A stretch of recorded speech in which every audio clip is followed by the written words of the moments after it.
Lend me your ear. I got something you need to hear. Turn the volume up so it's loud and clear. A podcast where we talk about politics and culture, unscripted, no limits. Like a 504 soldier, we're not pretenders, ain't no agendas. Our only plan is to keep it 100 and do it for the fam. Yeah.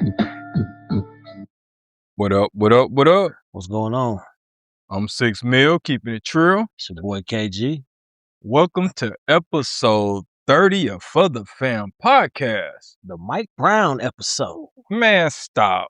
The If man, you don't call this the Steph Curry episode, Chicago, baby. I hear you. Two of the most memorable victories in Bears history. Back-to-back pick sixes, back-to-back weeks. I hear you. I hear you. I could have called it the Tim Raines episode and showed some more love to the Southsiders. All right. You know. No, the first thing I said was Steph. I'm like, this is Steph Curry. I was like, wait a minute. Mike Brown wore number 30. I'm still going with Steph, but I'll give you the Bears, Mike Brown. But I'm still, Steph is the most famous number 30 at this point. That's a great season. Yeah. It was a great season though. I can't argue with that. 2001. 2001, I believe. He was just undersized, which means he was always injured. No, Shooting, having them big ass shoulder pads probably weighed him down too. Yeah. He was a great player for the Bears though, Mm-hmm. even if it was short lived. Anyway, what we getting into today, bro? So today we're going to talk about the famous 2000 presidential election between George Bush and the man who invented the internet, Al Gore. He did say he invented the internet too. That's a so funny wild. rabbit hole too. Like if you go, that's a funny rabbit hole too. Yeah. All right. So we're gonna rewrite history a little bit, right? Yes, sir. All right, cool. Let's get into it. You want me to? All right. Well, go ahead and start. All right. Well, let's see here. So to give a little history, a little backstory before we rewrite history, because I think the rewriting history will be like the most interesting or entertaining part of this topic. But just to give a little backstory, the 2000 U.S. presidential election between George Bush and Al Gore remains one of the most significant legal and political dramas in American history. Why?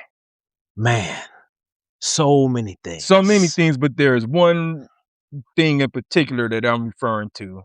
Why it's like the first, like it was unprecedented is what I'm getting at. Just the one, it didn't end on election night and was fought in the courts. That part. So that was the first one that was legitimately, in my opinion, fought in the courts. Yep. But revisiting this topic, because we lived through it, man, it was so many things.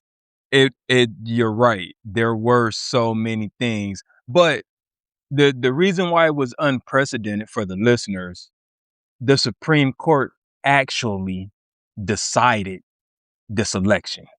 So to go back in the story, it was a highly contested, very close presidential election, and it came down to the state of Florida. Jeb, G-Dub's big brother, was the governor of Florida at the time. And, well, there was a whole lot of controversy with counting the votes. But hold on. I'm going to throw something else in there, too. He gets a lot of flack, deservedly so. Katherine Harris was the Secretary of State. She was also the head of George Bush's Florida political campaign. She was responsible for all votes counted in the state and also the head of his political campaign in that state. Make that shit make sense. It doesn't make sense. But this is also what doesn't make sense, because this is the year 2000. This isn't 1980. This isn't 1984. This is the year 2000. Why were they still using paper ballots that you had to indent or scribble on? Why wasn't there just an electrical ballot at that point, or electronic, I guess I should say, and why did they need human assistance to count them? Well, which was part of the problem. Well, at that time, it wasn't regulated. Those new, because those electronic ballots were still new. I mean, hell, we got them in Indiana pretty fast. Yes. I mean, go figure. Can't get the roads fixed. Right. New ballots, but you didn't have uniform voting privileges across the board in every county in Florida. You had some people using old machines, some using the newer ones. So it was just and one of the largest counties in Florida is where a lot of this stuff, when it came to the recount, took place, and that was Dade County. Right. But the biggest problem is the butterfly ballots. Yep. So let me briefly try and explain what a butterfly ballot is. And basically it's, according to the research, a confusing 2-page ballot design that led to thousands of elderly Jewish voters to accidentally cast their votes for the Reform Party candidate Pat Buchanan instead of Al Gore, who he later admitted those 3,600 votes he got, the overwhelming majority would have been Al Gore's. And the hanging chads, which we were just talking about with the indentions, was basically a punch card ballot. And if a voter didn't make a hard enough punch that went all the way through, they basically threw out the ballot because they said they could not determine what the voter was actually trying to do. Now, here's the crazy part. That didn't happen that way in every single county. Some counties were recounting the votes based on what the voter intended by hand. So I think there was like 4 different characterizations of what a chad is. And unfortunately, I can't find them right now in my notes. But like Palm Beach was different from Dade County. Dade County was different from Duval. Because like, I'm just throwing a county out there. Say Duval was just like, well, clearly they were voting for Gore. Or clearly they were voting for Bush. Other counties were like, nah, throw them out. Right. Which one that blows my mind is the voter purge. Yep. They say between 12,000 and 50,000. Bro, that's like saying, well, how much money you owing? I don't know, somewhere between $5 and $7 million. It's a big disparity. That's a huge disparity. Not 12,000, 13,000. Okay. Yeah. So you're telling me potentially somewhere between 12 and 50,000 people were purged from the voter records. And most of them were, I'll be damned, black. Go figure, right? Go figure. So here's where the controversy comes in, right? One, like you said, that they couldn't determine the results of the election the first night. 36 days, I think. It took a very long time. And once the results did come out, of course, naturally, they were disputed. What makes this unprecedented, and this is a long legal, we're skipping a lot, but this is a long legal battle that ultimately ended up in the Supreme Court. And that's where the controversy really comes in, because generally elections are decided by the states. It's up to that state to decide or to determine what votes will or will not be counted. It is not up to the Supreme Court. So to make a long story short, one, Bush conceded, which he should have never conceded. Gore. I'm sorry, Gore conceded. Thank you. Gore conceded, which he should have never conceded. But the Supreme Court basically stopped the recount and declared G-Dub the winner, thus giving him the presidency. So here's where it gets kind of fickle. Use one of my mother's words. The ballot was created by a Democrat. And the sad thing is her goal was to change the ballots where it didn't confuse elderly voters. And I'm sure you've seen a picture of the ballot. Yeah. Even now, if you put that in front of me, and I'm 50 years old, I'd look at that and go, who the hell am I voting for? It's crazy. So is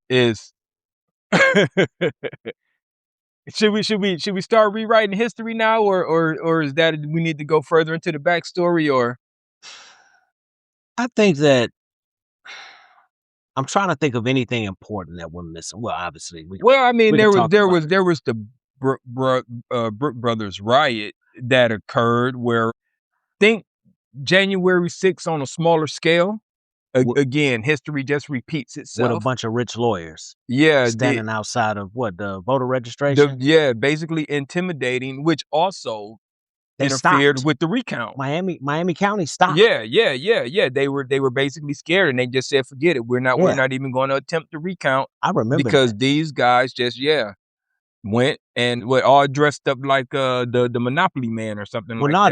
They were all attorneys. Right. And they had on like suits and briefcases and they were just didn't have on a briefcase, but they banging had on suits and briefcases in their hands. Banging on the windows. And And a lot of those people that were recounting those votes, a couple middle-aged people from that county, they're like, man, we don't want to be involved in this. We're just going to shut it down. And that's exactly what happened. Yeah. And let's not forget, they purged. This is the last thing. They purged any felons, which is fine. During that time, felons weren't even allowed to vote anywhere in this country, I don't think. But what they were doing is they were taking the names, and if the name matched felons from any other state, they were put on a list. So if the names matched anywhere else, they considered them felons. Yeah. One last thing, and I do think that this is important. To this day, they still don't really know who won Florida. If you go by one group, they'll tell you that Gore had the most votes. If you go by the electoral, I think it is, they'll tell you that Bush had more votes. So it's all of these years later, 26 years later, there's still a dispute about who actually won Florida. So sorry. Now I'm adding one more thing because I'm glad you brought that up. This was the other thing. In 2001, they hired an outside firm. Had they counted the votes the way that Gore wanted them to be counted, Gore would have won. Gore would have lost. Oh, interesting. Had they done it the way he wanted it, had they done it the way they were doing it, Bush still would have won.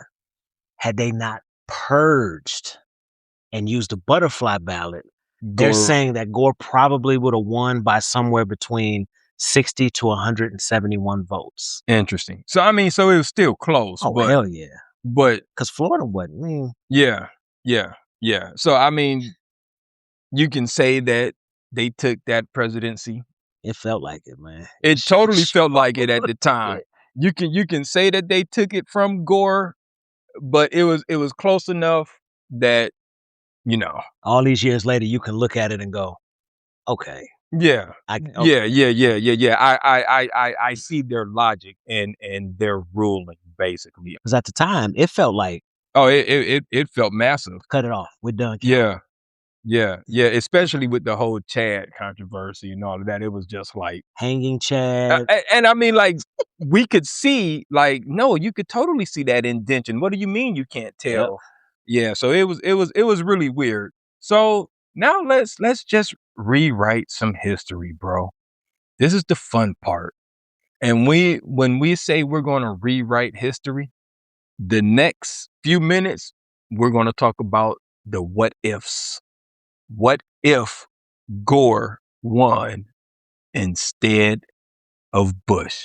How would that affect history up into present day? This is going to be fun. What's probably the biggest thing that wouldn't have happened if Gore won instead of Bush? Trump?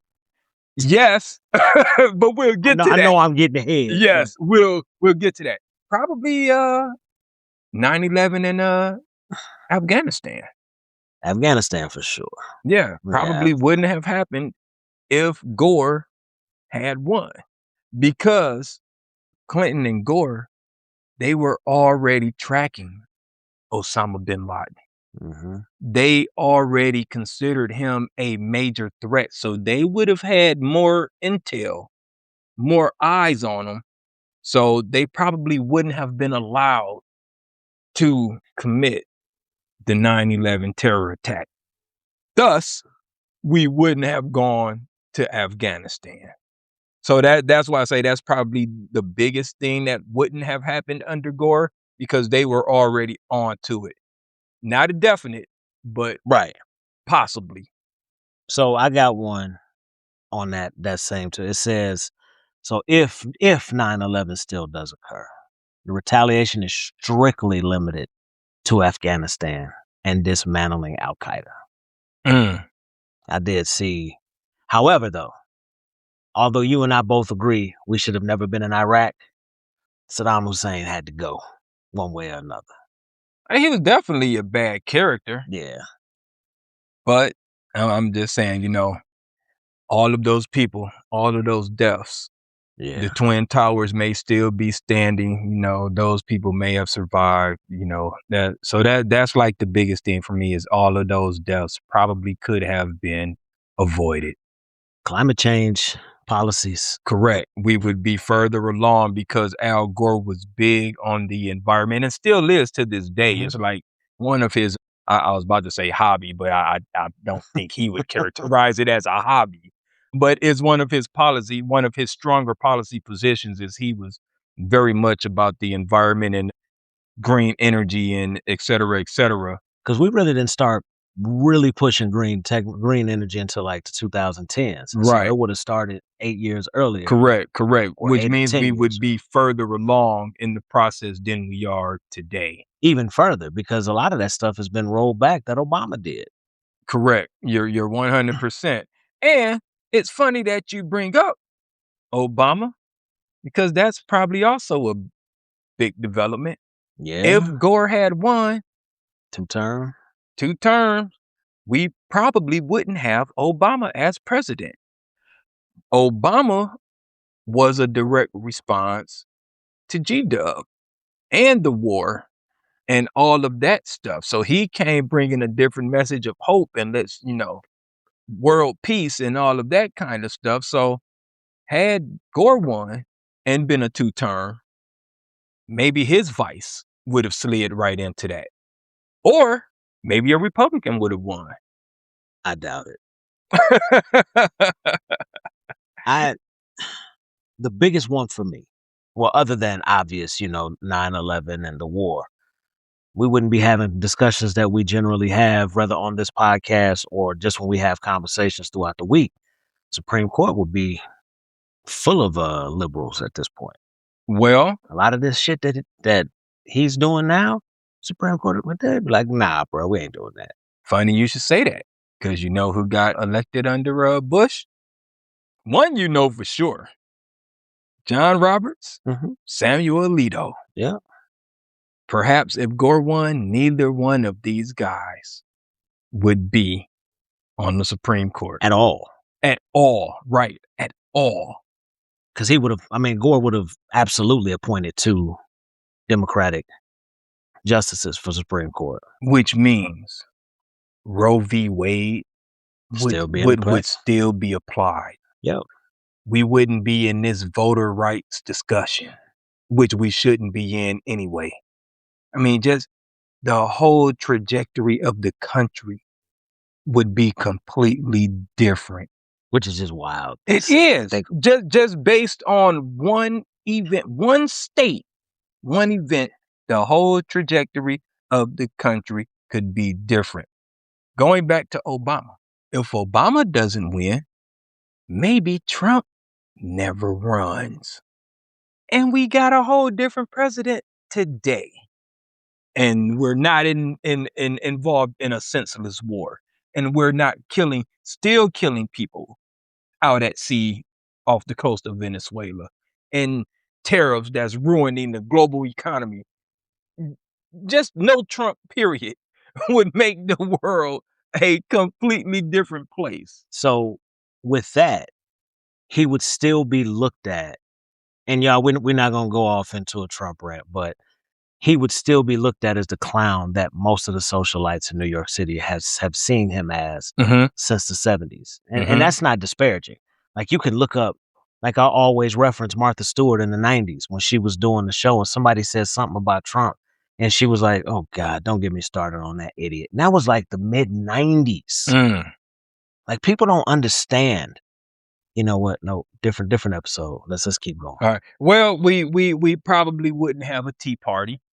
because they were also a direct response to Obama, which means we wouldn't have people like Jim Jordan and all of those lunatics all ruining government and all of these anti-black policies that they keep trying to push through. You know, maybe we would have been on, even with the Republican president, maybe we would have been on a path of progression instead of recession, which I feel like we're in as far as matters of race.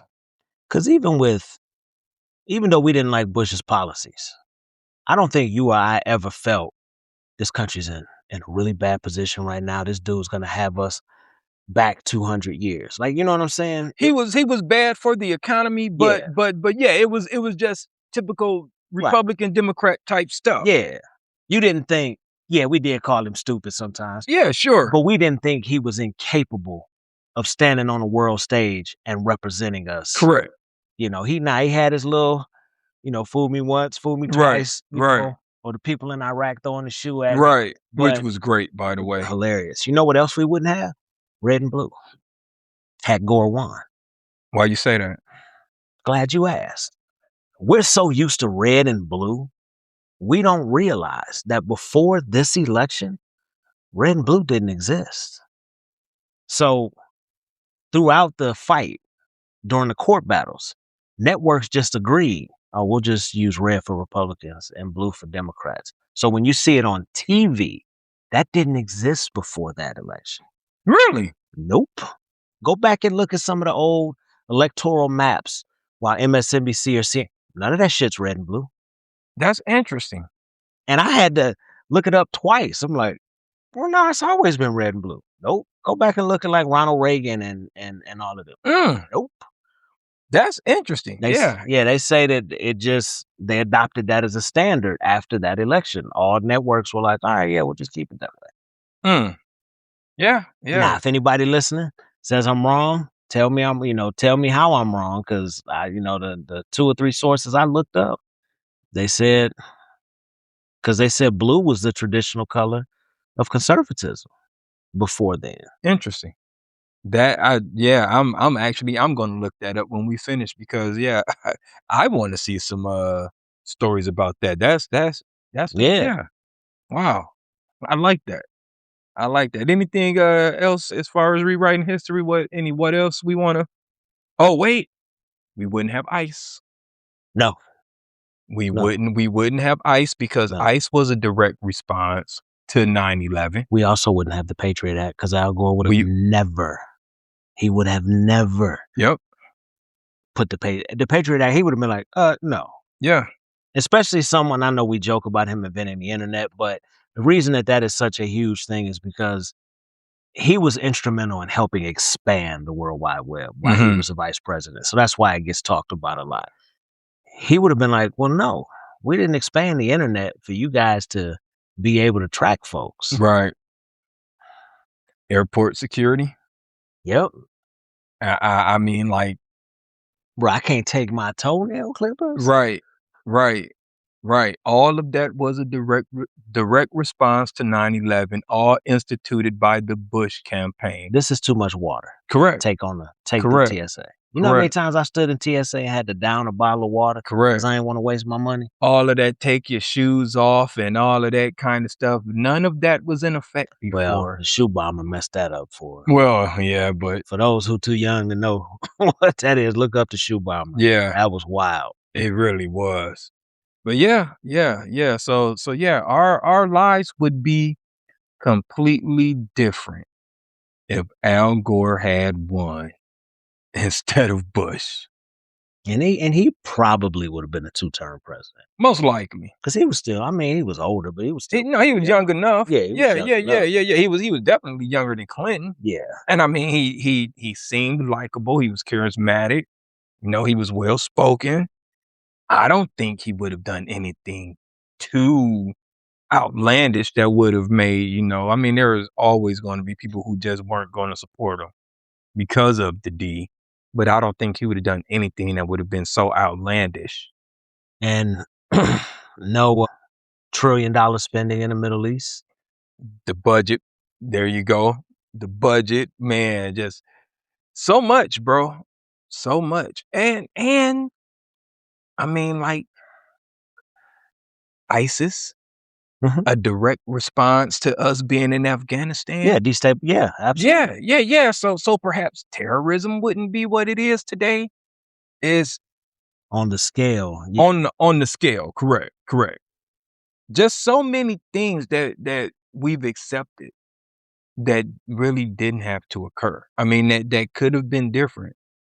Like we were just saying, from just one state had one event just happen, and they just said, Gore, you're the winner, or let Florida. I mean, because that was the other thing they kept saying, that it would take too much time to recount Florida. Oh yeah, which doesn't make sense. I mean, get it right. You get it right. It don't matter if it took 6 months. Yeah, exactly. Get it right.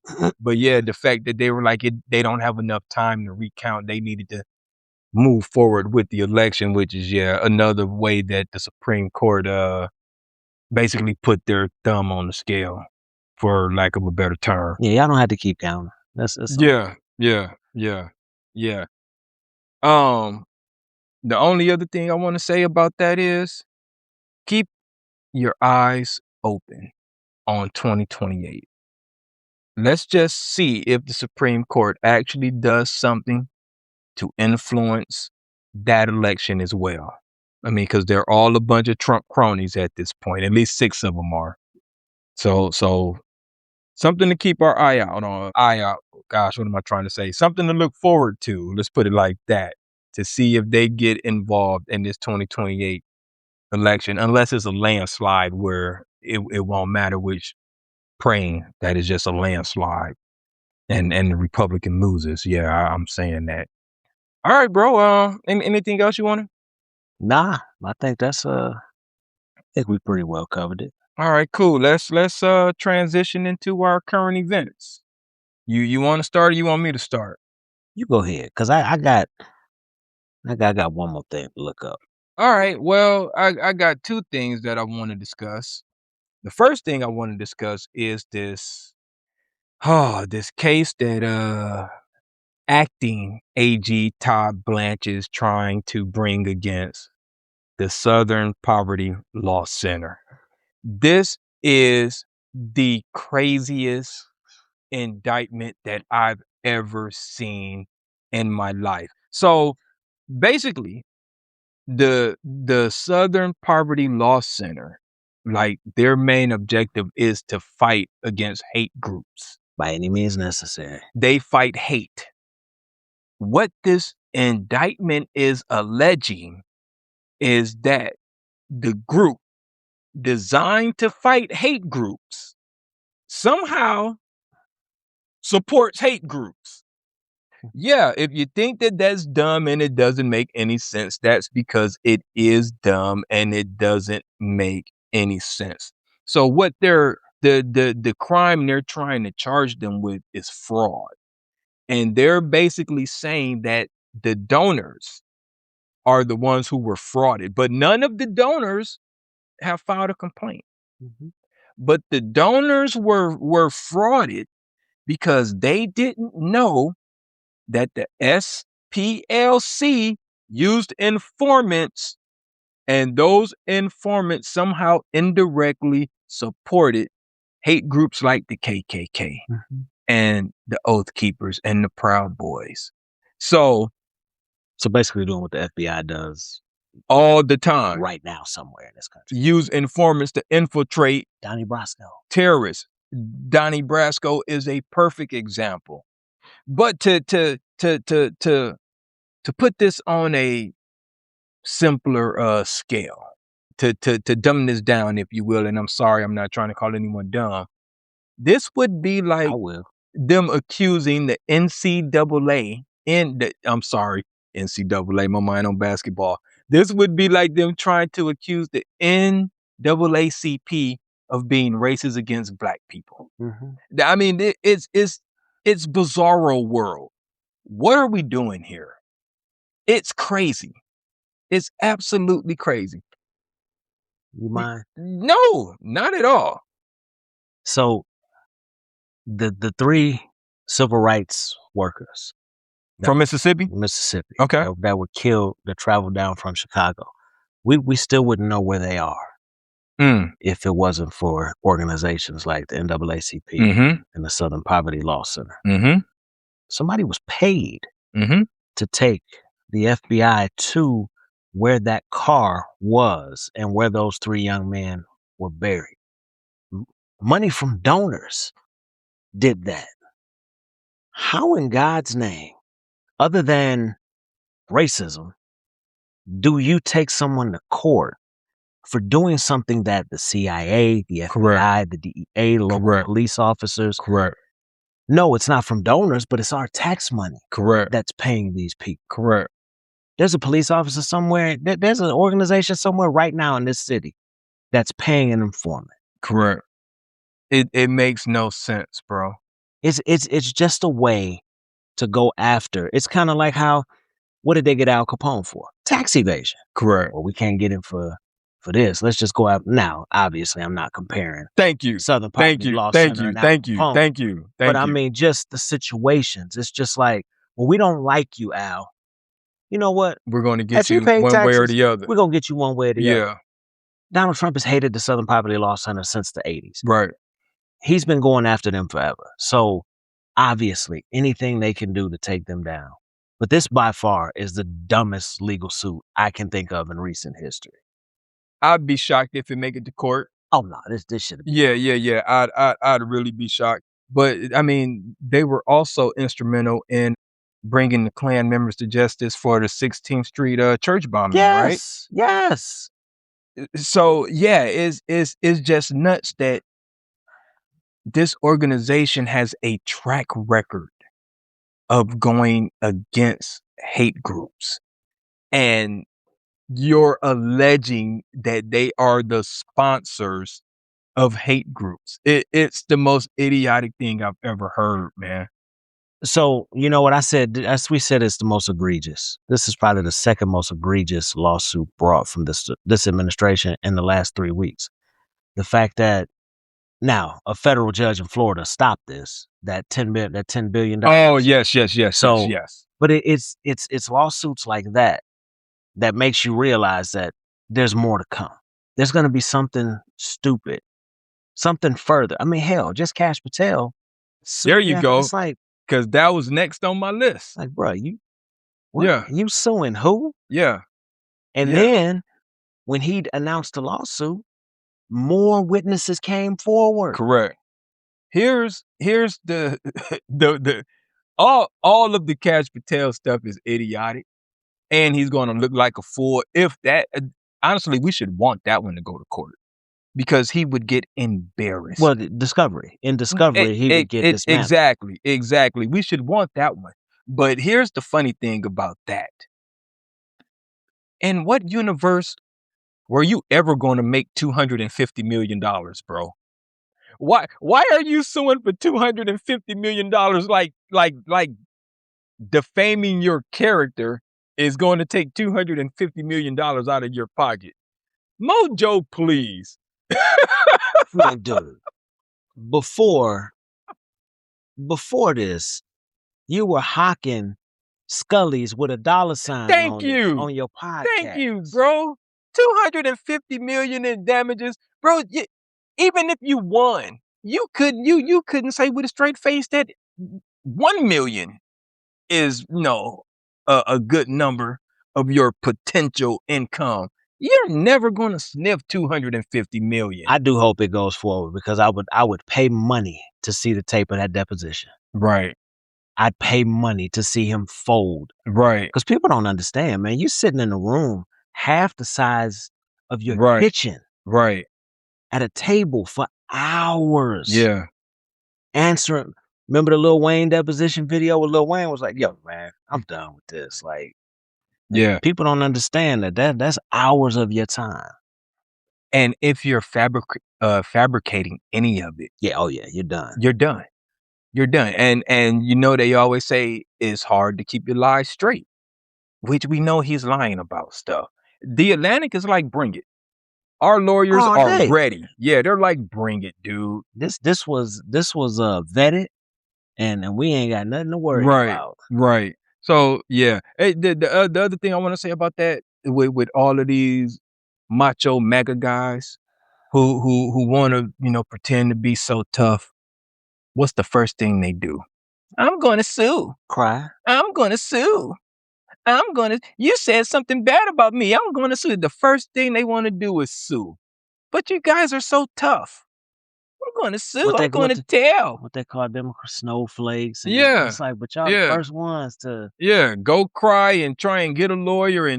Or if somebody confronts you in public, now I'm the angry black guy. Right. Right. And yeah. Whatever. I'm done with my current events, bro. Go ahead. So my current event transitions to a rant. Mm-hmm. So I'm gonna talk halfway about it. Okay. Have you seen this bullshit with Michael Beckwith and Westfield High School? No. So Westfield High School is like, their band is really good. Mm-hmm. And they did a performance. Now, for those who don't live in Indiana, Westfield High School is predominantly Republican, predominantly white. Just leave it at that. He's going after them because the performance they gave was, I quote, demonic. So I'm thinking, demonic? The marching band? The marching band's performance was demonic. Okay. So the first thing I thought to myself was, Westfield High School? Like, them parents out there ain't going for no demonic. Like, what are you talking about? The set that they performed on, colors, red and black. Okay. That's demonic, apparently. Which reminds me of the Satanic Panic from the 80s. Like, everything was demonic. So that's part of it. And then the song that they were singing, which I have lost which song they were singing. But anyway, they were singing a song and he said it was demonic. So he is literally like attacking them, asking that the Westfield superintendent steps down, which is what he did in Valpo as well. He tried to get the superintendent to step down. This is the same man whose youth pastor, or the guy that was a pastor with him, was arrested for child sex crimes, I think. Reckless speculation. But there was a guy that he's affiliated with that was arrested for some sort of child sex crimes, I thought, a couple of weeks ago. I'd have to look that up. But he's literally, like, every day he doubled down. Like, they came out, released a statement saying, well, yeah, no, it's not demonic. This is the performance. It is what it is. I'm going to stop right there. Then I'm going to transition to the rant. All right. So before we transition into the rant, because I'm going to let you just go ahead and continue. I just want to say, I'm really sick of these folk Christians. I'm sick of him. Like him? No, I'm sick of all of them though, bro. I'm sick of these fake Christians trying to be so holy and righteous, and yet your policies are anti-Christian. They're anti-Bible. They're anti-Jesus. I'm just so sick of it. I'm like, would you guys please go read a Bible and see how your policies do not align with the teachings of Jesus Christ? If he showed up tomorrow, he would be vilified and demonized. For sure. For sure. They would say he was weak on immigration. You want to feed everybody? Exactly. You're a socialist. They need to work for themselves. Right. Right. You don't like guns. What do you mean you're nonviolent? Because they didn't exist. Well, not only that, but even when Peter chopped off dude's ear, he picked his ear up and put it back on and was like, bro, we don't get down like that. Nah, Jesus, you gotta, but see, the thing is, they would expect the Jesus that, because what's crazy is so many conservatives in this country believe Jesus was an American for some reason. Which is wild. Let me say that again. There are people in this country, because have I heard anybody say, hey, Jesus was American? No, but I see your Facebook posts where it's Jesus holding the Bible and there's a gun on top of the Bible and Jesus has on like an American flag. Like, what? Well, just the post that Trump put up the other day with Jesus and his arm around him and the American flag in the back. Yeah, no, absolutely not. Jesus would dislike all of them. All, bro, all. Not some. All. All right, y'all, we're going to just keep this party rolling. We're going to transition right into our or rant about a random topic, just continue, brother. So, to be a little more specific, the issue that he took was the aesthetic of the show. He said it was just basically another example of public schools basically trampling on Christian conservative families. So he spoke out, encouraging parents of Westfield to pull their children from public schools and use the vouchers. Now, I'm sure somewhere in there's a reasoning Oh, for sure. for that. For sure. Someone's getting paid from the private school enrollment. So the school's response, which I feel needs to be said, it says that it was a brief statement too. They didn't even entertain his bullshit. They were like, man, let's just say a couple words and get on. They said their focus remains unchanged, committed to student learning, music education, and creating a positive environment. That was it. He read that, doubled down again, and the reason he said that he attacked them is because some students, of course, these mystery students, reached out and said that they felt intimidated and uncomfortable.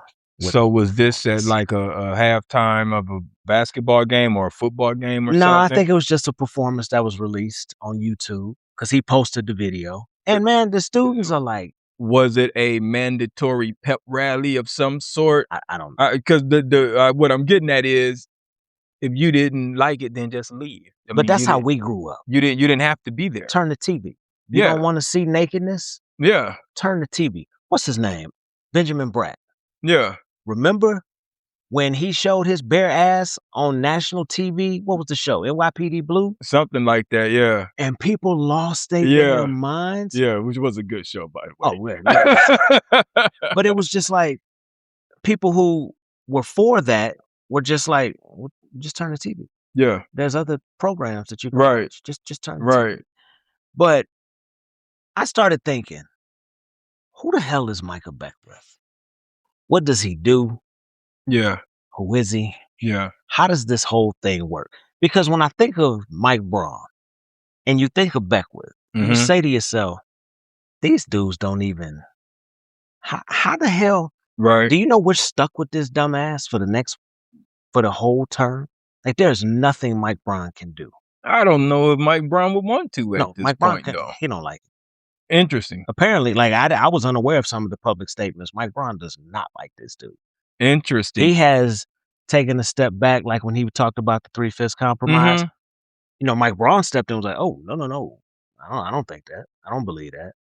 Because, you know, in this state, he's voted on.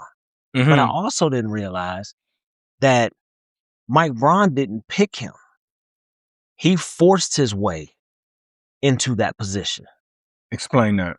He went straight to the Republican Party of Indiana and was like, yeah, I want to run for lieutenant governor. Mike Braun didn't pick him. Interesting. No. That's interesting. Yeah, which I didn't know. No, neither did I. Yeah, Mike Braun had nothing to do with this dude being in office. Wow, that's nuts. The other thing I want to touch on real quick is, this is exactly why we have a separation of church and state. Because we don't need, and let me just state for the record, I believe in God. I believe in the Bible. All right. But we don't need people's misguided religious doctrines trying to determine what the rest of us can and cannot do, which is exactly why the forefathers stated that there should be a separation of church and state. What if you're a Muslim? What if you're a Hindu? What if you're Buddhist? This is how these things infringe upon people's rights.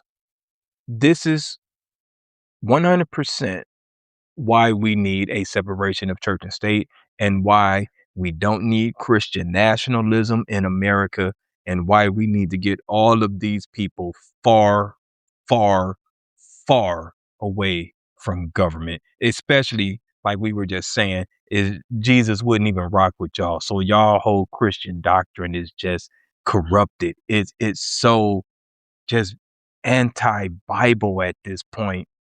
No, you go practice that over there and do all of that stuff with you and your camp. Leave the rest of us alone.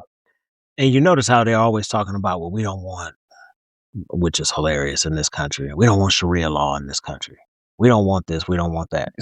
It's exactly what you want. It's just a different name. Different religion. Yeah.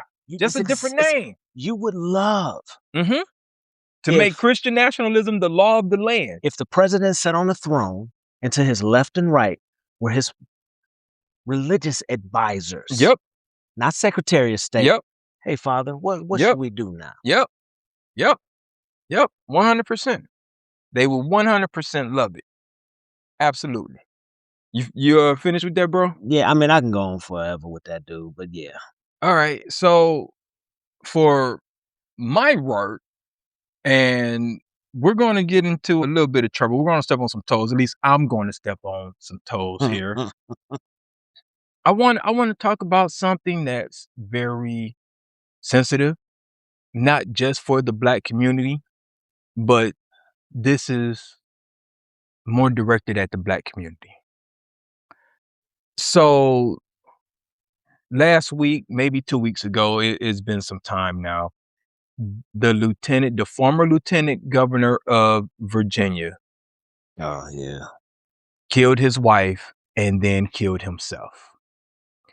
And a week later, a father in Shreveport, Louisiana, shot his ex-wife and 7 of his children, and was it her sister and one of his nieces or something like that, or nephews or something like that. So 8 children total and 2 women. The 8 children all died. I think the 2 women survived. There was 7 that passed. Was it? Yeah. And then the guy was killed in a shootout with the police like moments later. So let me state for the record, we on this podcast, we do not condone domestic violence of any sort. Okay? Black couple, white couple, Hispanic couple, don't matter. Asian couple, interracial couple, same-sex couple. We do not condone domestic violence. My personal philosophy, if someone is making you angry enough that y'all need to throw hands, then it's time to leave the relationship. The relationship is toxic, and that's not your person. Period. Full stop. That's my philosophy on that. That's not what this work is about, though. This work is about the several podcasts that I've listened to earlier this week. When discussing this topic, when discussing this issue, yes, you say we need to address mental health as a Black community. I'm with that. You say we need to do something about domestic violence. I'm with that too. You say we need to get therapy and learn how to talk things out before they get physical. I'm with that. Here's where you lost me. Is some of you guys are saying that Black men are a threat to Black women. Biggest threat. The biggest threat. What are we doing here? Yes, there is data that says that Black women die more than anyone else from domestic violence. There's data to support that. I'm not disputing the data. What I'm disputing is the narrative. When Fox News 2 years from now starts saying that Black men are the biggest threat to Black women, it's going to be because of you guys saying this. May not have been your intent. Doesn't matter. You said it. We need to be more responsible with our words. What are we doing here? If you want to talk about the Black family and the nucleus, what are you doing by telling sisters that their biggest threat is a Black man? I don't get it. I don't understand the logic in that. Then these same people will get angry that Venus just married a white man. You get mad that Serena's married to a white man, but you just told them that the Black man is their biggest threat. What are we doing here? Seriously, just be responsible, y'all. Be careful with what you say. Maybe you're just having an emotional reaction. I get it. I was having an emotional reaction. I told my wife, I said, you see what this fool just did? But that doesn't mean all black men are going to do that to black women or to their spouse, whatever they may be. Don't put the actions of a few on all of us, because then we're just doing the same thing that they've been doing to us for years, stereotyping us and making us seem more aggressive, more dangerous, more this, more that, anything to make us a villain. We're doing it to ourselves. Please stop, y'all. Please. I'm just saying, family, please stop. Be careful with your words, all right? Don't ever say that the biggest threat to a black woman is a black man ever again. You know who you are. That's my word, bro. And those same people, 2 years from now, when Fox says it, will be mad as hell. Be the Fox main say, ones out there talking about Fox and their racism. you believe this shit? Right. Right. Facts. All right, y'all. We're going to transition into our 5 on the black hand side movie review. We're going to lighten this thing up and have a little fun. The movie we chose to talk about today is Head of State. Go ahead, my brother. The floor is yours. All right. So Head of State, for those who don't know, was made back in 2003. It stars Chris Rock as Mays Gilliam. He is the candidate for the president of the United States. Bernie Mac plays his brother and campaign manager Mitch. Dylan Baker is Martin Geller, the campaign advisor. Nick Searcy is Brian Lewis, the opposing candidate. Lynn Whitfield is Deborah Lassiter. She's the strategist. And then, of course, Robin Givens is his ex-wife, plays his ex-fiance. Okay. This movie, as I said... Whoa. You leaving somebody out? Who? The love interest. Tamala Jones was the love interest. Yes, yeah. my bad. Okay, all right. That's all right.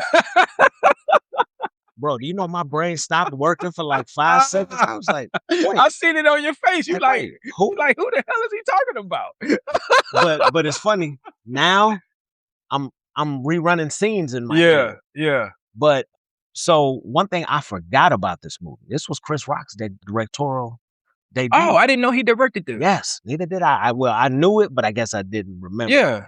Another shocking thing with this movie. You know, this movie had a budget of $35 million. It had a lot of stars in it, though. Yeah, but for 2003, for Chris Rock, obviously he was a big star. I was about to say, that was kind of like peak Chris Rock, though. Yeah, but to get that much money in 2003, to me, was kind of crazy. But, so, I'm going to give a brief synopsis. Yeah.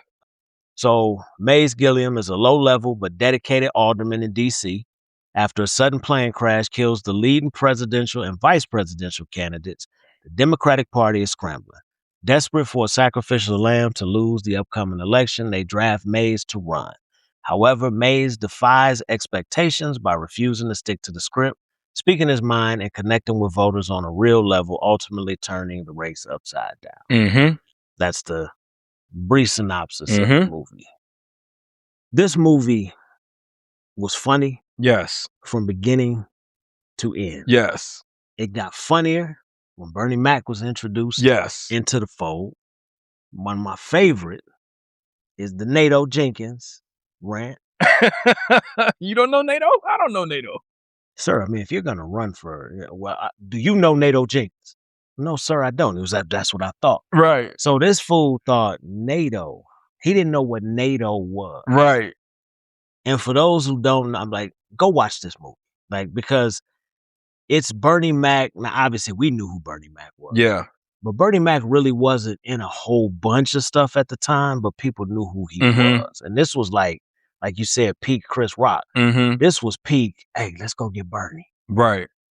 Similar to how Robert Townsend grabbed Robert Harris for everything. Yes. Back in the late 80s and early 90s. So what I like about this movie, even though it is comedic and intended to make you laugh, the Chris Rock's policy points about how can you not afford to get treated at a hospital that you work at? How can you not afford to stay at a hotel that you work at? how can you I'm trying to think. It was one more. It was a hospital, a hotel. I think it was a restaurant. How can you work at a restaurant that you can't afford to eat at? All of those messages about we need to increase the living wage. Even though it was comedic, it's true. And we've spoken about how we need to raise the minimum wage in this country. His policy about kids getting too much screen time and all of that which stuff. is so Yeah, he was like, and if your kid turn the television back on, you knock them out. Like it's just that simple. So yeah, all of those policies that, like I said, we laughed at them because they were funny in the movie, but when you cut through the laughter, there's actually some really interesting viewpoints. Not saying that, the next Democrat should adopt any of them. Right. I'm not saying that. I'm just saying it's something to think about. It actually has some real world relevancy. So that was the one thing that I found interesting. I also found it interesting, like the synopsis said, that they set them up to lose. Mhm. They picked a guy that they knew had no chance to win, and how the DNC didn't give him the support and the funding and all of that kind of stuff, which shows you just how dirty politics are on both sides. I thought that was interesting to put in the movie. I also thought it was interesting, the side piece, and that was her job, was to just be the side piece. I thought that was hilarious that they had her in the in the movie.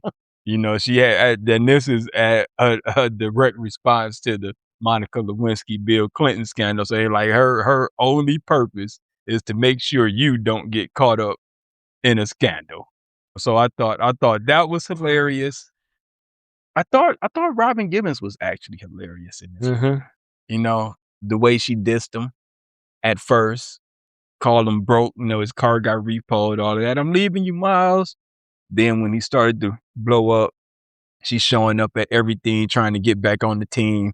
And he like, nah, you couldn't be with me when I was broke, so you can't be with me now. Back then, man, that was just her character. It really was, in almost everything. It really, really was. The pretty, and she was, like, we loved Robin Givens, as kids growing up. But yeah, one of my favorite ones, wasn't a long of a rant, like when he was ranting about pension. Yeah. And he was talking about getting the pen and stabbing somebody, and I should stab you in the neck with this pen. Yeah. But it got me thinking. I worked at one company for 12 years. Mm-hmm. Bro, I think I got a keychain, which I still have, because it's like crystal. Mm-hmm. But I mean, let's be real. Things Remember used to sell those things for like, what, $40. I think I got an ink pen, a real nice pen. I still got it because I work for them damn things. So I'm going to hold on to them. Mm-hmm. And I think I got a watch. A good watch or just a watch? Just a watch. Straight up. I mean, back in them days, the leather band, it had the gold backing in it. Yeah. I won't say the name of the company, but had that on there as well. These companies don't give you anything. Mm-hmm. My previous company, I was there for what, 5.5 years. Bro, you know what I got for my 5-year anniversary? A jacket that I already had. You gave me that jacket when I started working there. You know what they did? Instead of having the company's logo here, they put it on the sleeve, and it was like a little different with like a 5-year thing. Bro, that thing at the back of my closet right now. You know what I just got for my 5-year anniversary? Nothing. Nothing, bro. Nothing. But, he, as you said, he brought up quite a few valid points as to what's going on in this country. Sure. And it's not new. It was going on back then. Correct. It's still going on today. Correct. So it's the whole trickle-down economics. Yes. Nonsense. Which has been the Republican strategy since Ronald Reagan in the 80s. Since Reagan. Hasn't changed. Right. So the movie is meant to be comedic, as you said, but it will have you thinking, that makes sense. We should do that. For sure. Like, companies should do that. But as long as we live in a capitalist society, a lot of this stuff will never happen. For sure. For sure. Even his opponent, who his tagline was "God bless America and no one else." Oh, And it's just what we were just saying. God's not an American. Why do you think God would give preferential treatment to America? But that's how these guys think. mhm. And that's how they want you to think. And it's like, so you think that God only loves America and he's going to let the rest of the world suffer? That's very Christian of you. Very Christian of you to think that. Only save me and mine and the hell with everyone else. You know, and Chris Rock says in that debate, oh no, it shouldn't be God bless America and no one else. It should be God bless America and everyone else. That's the real message. It again, it was supposed to be comedic, but if you actually just step back and listen, a lot of these things could be applied today. Now, I do want to talk about two of my favorite scenes from the opponent because I think his opponent was excellent in this. When he was talking about when he was trying to get him to debate, because he was like, I'm not debating you. Mhm. And he was like, you are going to debate me. And he kept heckling them and following them. And he had the Oh, yeah. megaphone.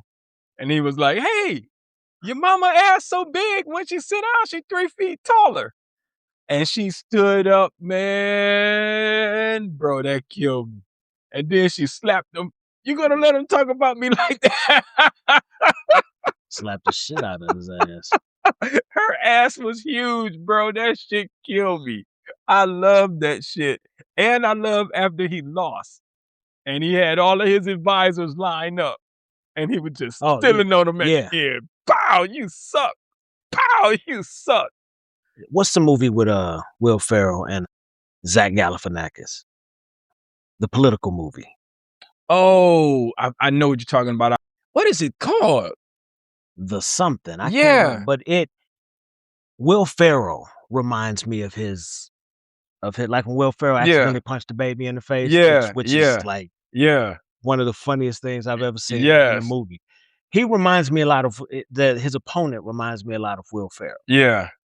So when I think about it, I go, I wonder if those were loosely Based on someone Yeah. for it to be that similar. Or I'm wondering if Will Ferrell was like, yeah, I got that from Head of State. Or Yeah. I modeled my Yeah. character after Yeah. that. Yeah. It's interesting. Yeah, it's like I said, it's just it kind of pulled back the curtain a little bit, especially on like the DNC when the one guy was like, yeah, we just wanted to see what he was gonna do because I'm gonna run next term. So basically we just needed him to clear the field for me and we can take his strategy and improve it, enhance it, whatever for me to run, and I'll get all the support and all the backing. And then, you know, what was when Lynn Whitfield told him, if you really think they were trying to win this race, they would have picked an ignorant nigga like you. That was hard, bro. She has a way of make you love her Yeah. and hate her. Yeah. In just about every role she does. Yeah, that was so hard, bro. And it's just like, Because she was so, I don't like to use the word uppity, but she was so about her business. right, And then having to deal with the nonsense of Right. Chris Rock and Bernie Mac. Right. Like, oh, come on with this. right. Yeah, but then she came back. Yeah. Yeah, and she was like, I'm sorry. I do think you can win, but we do have to make some changes. Like if you want people to take you serious, you have to get serious about it. Speaking of taking things serious, do you know Bernie Mac basically just was like, yeah, to hell with that script. He ad-libbed that. A lot of it. Wow. A lot of people on set said that he treated every day on set like he was performing. Mm. That's how he approached it. They Yeah. said that he approached it as a stand-up comedy special. I'm Interesting. about to go out here and I'm going to perform. Yeah. One thing I also didn't realize, do you know he brought the entire Chris Rock show cast? That's who worked on this movie. Really?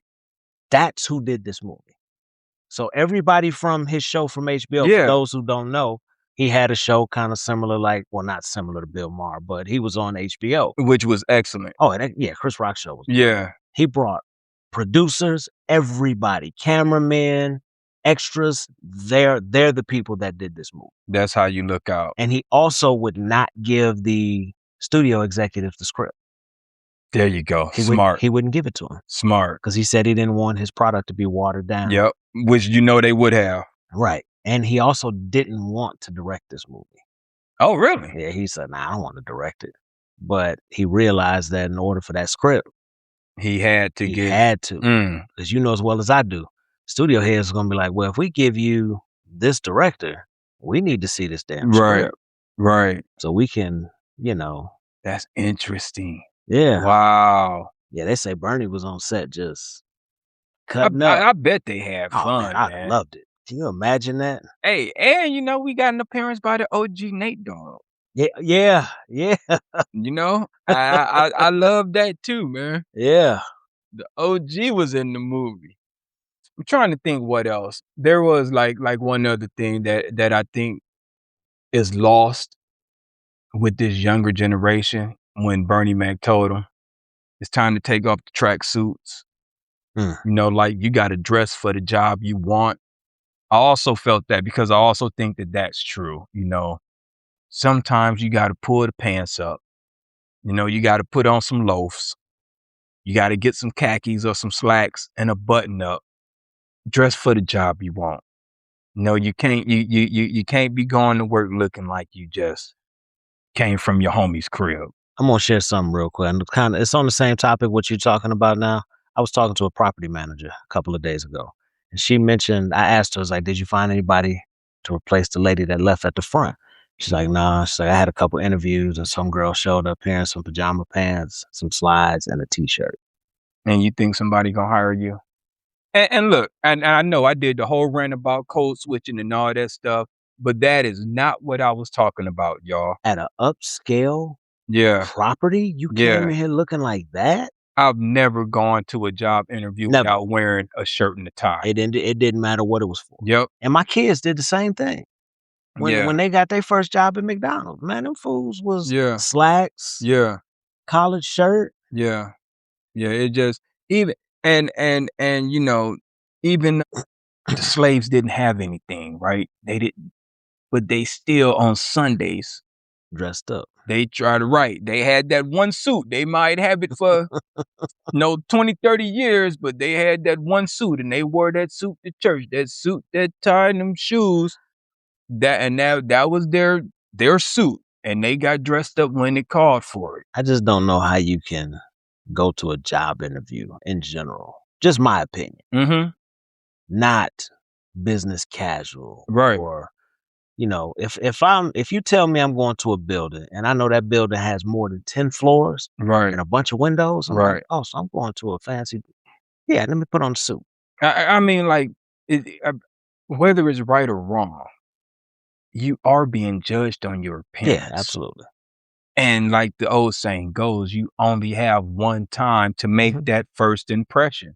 So yeah, it matters. It 100% matters. Also, get a professional email address. Yes.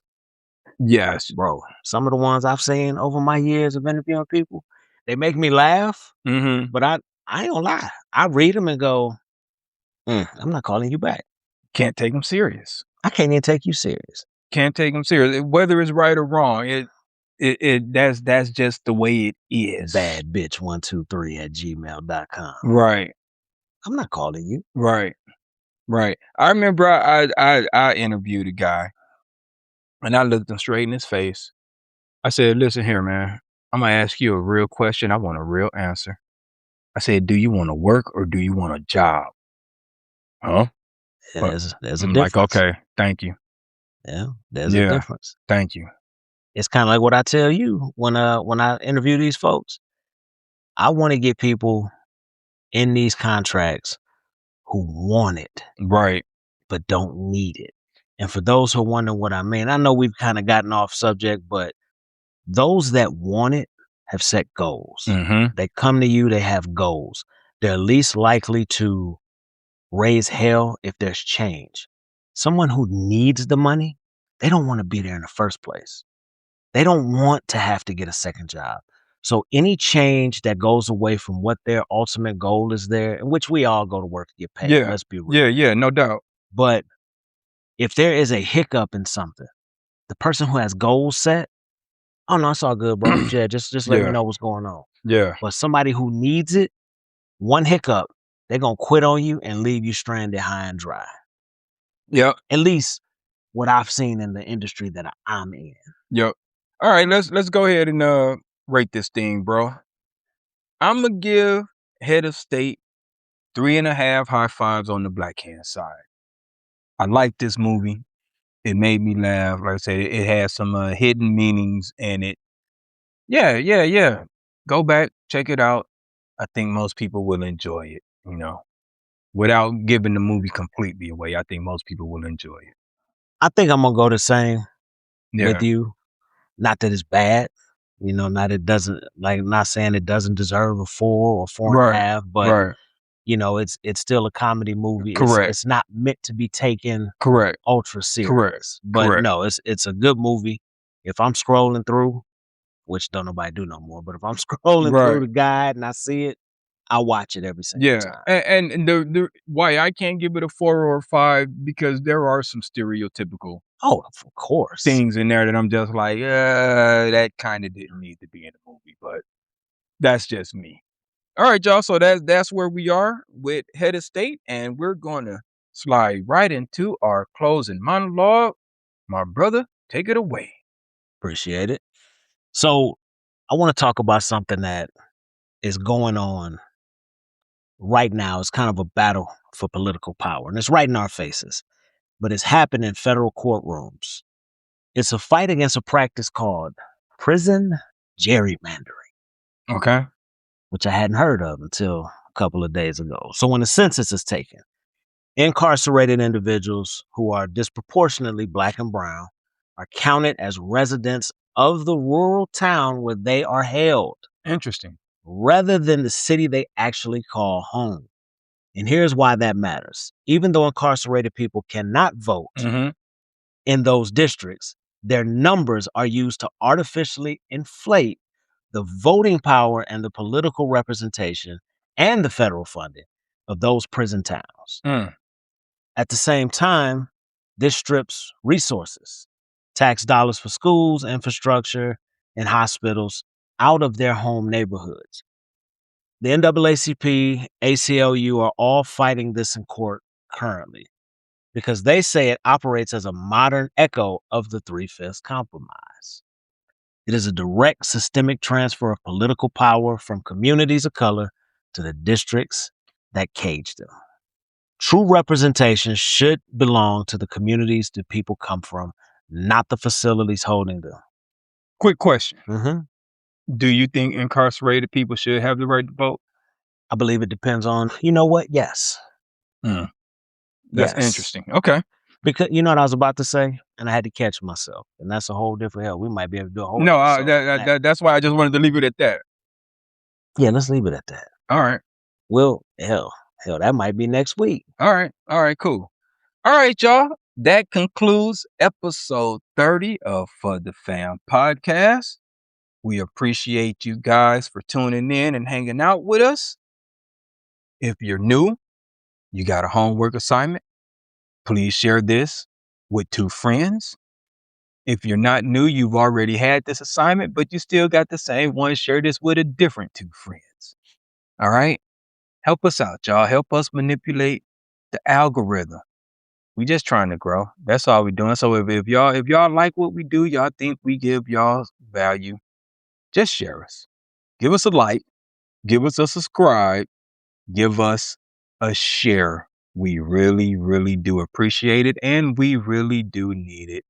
Help this small podcast become a big podcast. You can find us on every major streaming platform, including YouTube, audio only. Got no reason not to. I'm just saying. With that, turn on automatic download.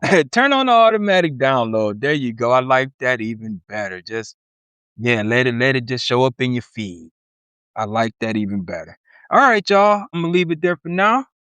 Again, I just want to thank you guys for tuning in. The small audience that we do have, we see you guys. We appreciate you guys staying consistent and tuning in.